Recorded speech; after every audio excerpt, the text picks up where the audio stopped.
Here's Gabe Ross with your First Alert forecast. It's amazing what sunshine and a little southwest breeze will do. We've already tied the record for the day, 81. Initially, that's set back in 2018 and likely going to be doing the same case come tomorrow. Again, sunshine going to be the big important factor to look for. 82 is the record on the book set just last year. So if we make it to our forecast high of 83, that'll be another consecutive year in which we've broken that record. Incredible, right? But enjoy the outdoor time.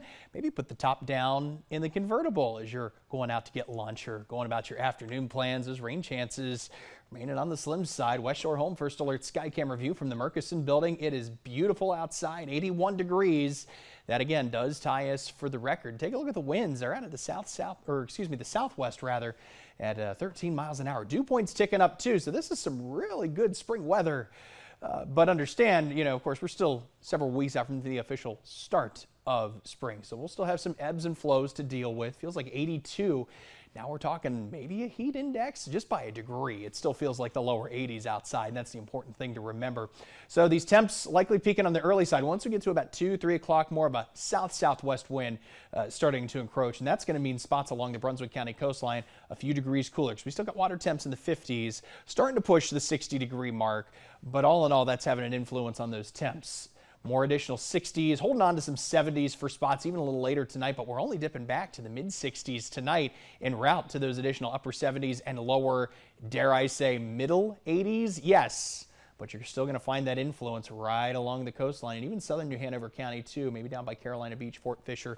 Those temperatures a few degrees on the cooler end. From a rainfall perspective, haven't really picked up on any rain this week. We are at a surplus at this point for the month to date, not by much, but down close to an inch for the year-to-date tallies. So we do need to keep up on that rainfall. We'll have a decent shot of rain, I think, as we head toward late week. Composite radar and satellite, though, here locally, pretty quiet. The satellite showing the clouds developing here, at least on the visible spectrum here, well off to the west. Few of those skirting through here a little bit. Some sea fog, a possibility heading through the overnights especially, and by daybreak, worth noting. A couple of stray showers here and there. Here's 7 o'clock tomorrow night. And all in all, remaining dry, sans a stray shower, but now we start to get a string of moisture that begins to work in here.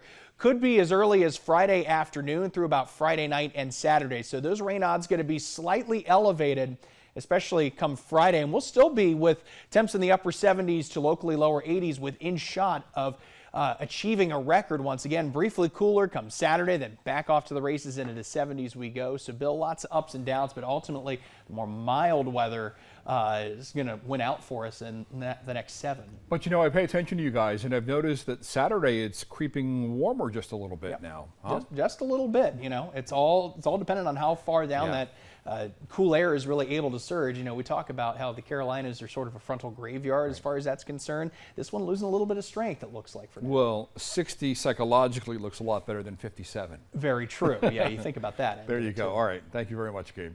Hey, a story now on how the